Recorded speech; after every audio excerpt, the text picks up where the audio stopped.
In this video, I'm going to show you how to carve the underside and the top side of the swallowtail. I'll be using both the palm gouge and the whittling knife throughout the whole process. If you're just carving the goldfinch, then you can skip straight to video 16. Though you might find it useful to watch videos 14 and 15 as well to familiarise yourself with the techniques. The techniques are the same for both the goldfinch and swallowtail.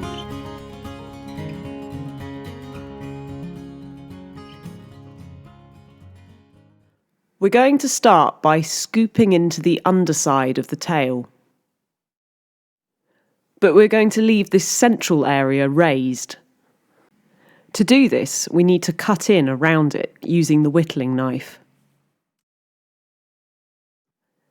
Take the whittling knife in the scoring hold. We haven't used that before, so here's a reminder. It's a bit like holding a pencil. Use all of your fingers to stabilise it. Brace the tailpiece with your spare hand and score around the edge of that central area with the tip of the knife. It's easier to do this in a series of little stabs rather than trying to score it all in one go. Think of it like stabbing in a dotted line. Once you've gone round once, retrace your steps and join up the stab marks. Take your time with this step, there's no rush.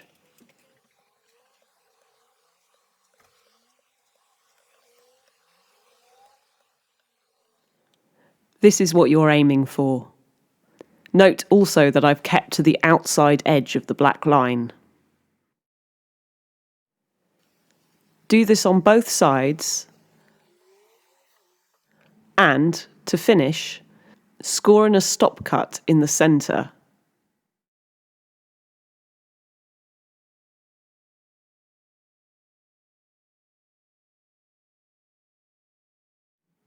For step 2 of carving the swallowtail, you might find it useful to add 2 extra wools to your bench hook. This can offer an extra bit of stability. Sliding the tailpiece into one of the corners will reduce the chances of it slipping. You may find this next step a little tricky, so look carefully at what I'm doing. I am bracing the tip of the wing piece with my spare thumb. I then take the chisel in the thumb hold. And for an extra bit of support, I'm bracing the back of the blade with my spare index finger, but without moving my spare thumb from the tailpiece. Starting with small strokes, I work towards the centre with my chisel.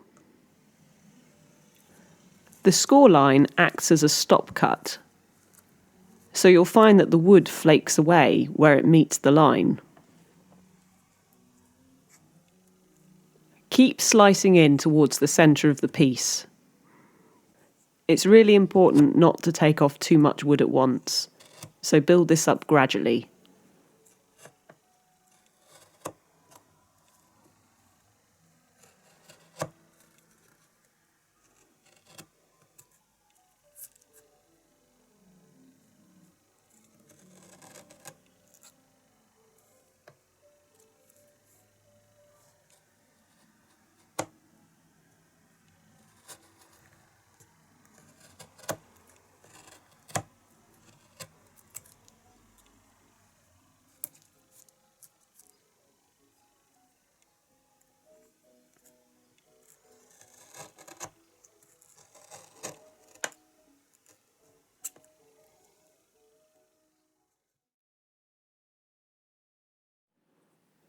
After a little while, your tailpiece will start to look like this. A ridge will be forming around the central area. At this point, you need to start alternating between steps 1 and 2. Retrace around the score line with your whittling knife to make the cut a bit deeper. Then continue slicing in with your chisel. You can slice in towards the central stop cut as well. Gradually work backwards towards the tip of the tail. Keep alternating between the two steps.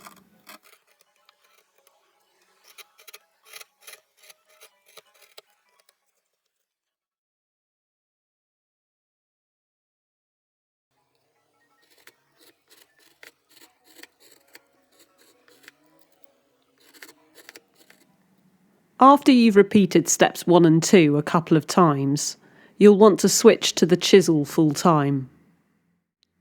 Here, I am holding the chisel in the pencil hold for the first time. This is useful for cleaning up the ridge around the centre of the tailpiece.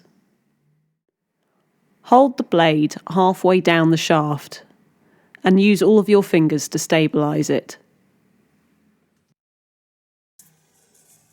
Instead of scoring round the edge with the whittling knife, now we're going to slice downwards with the chisel. This will clean up the surface of the ridge and create a cleaner junction. The curve of the gouge should match the curve of the ridge. Once you've worked your way around the edge, you can slice into the centre again with your chisel.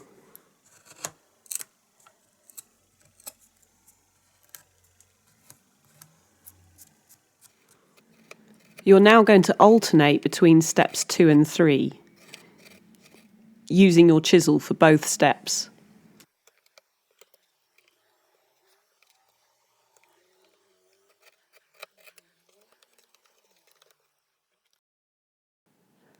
This is what you're aiming for with steps 1 to 3. A large ridge has formed in the centre, and the underside now follows the curve of the pencil line.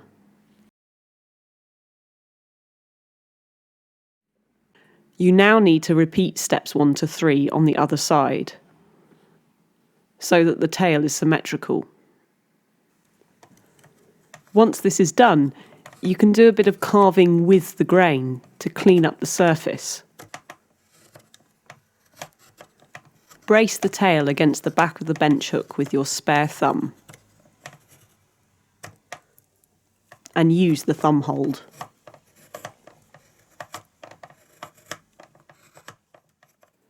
Let's review our progress by looking at the piece from different angles. This is what we want the piece to look like before we move on to the top side.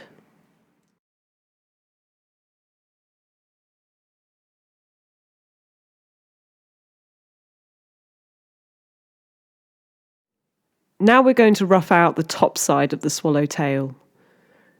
We're going to remove these shaded areas so that the top side follows the curve of the pencil line. To do this, you can try carving either against the grain or with the grain. It'll depend a little bit on how the grain of your particular piece is behaving. For carving against the grain, brace the tailpiece against the bench hook as shown. Take your chisel in the thumb hold and start at the tip of the tail and work backwards.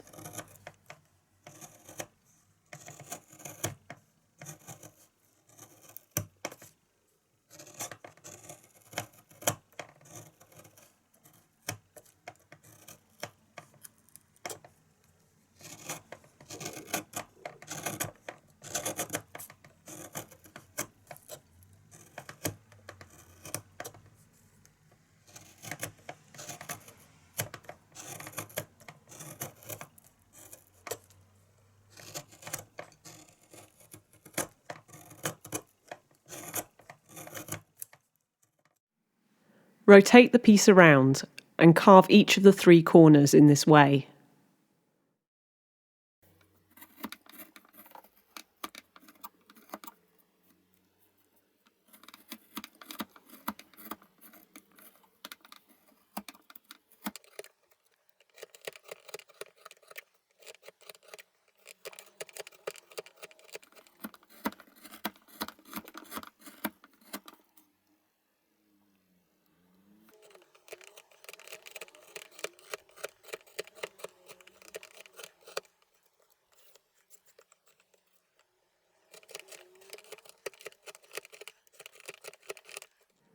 Alternatively, you can try carving with the grain or at a slight angle to it by orientating the piece as shown here. Note that I'm holding the piece with several fingers to make sure it's stable.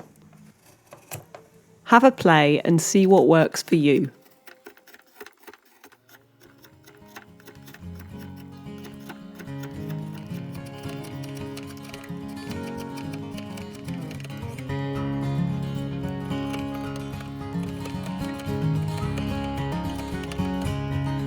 This is what the tail should look like once you've roughed out the top side. The shaded areas have been carved away, and the tail now follows a smooth curve. In the next video, we'll whittle the edges to make it a more slender shape.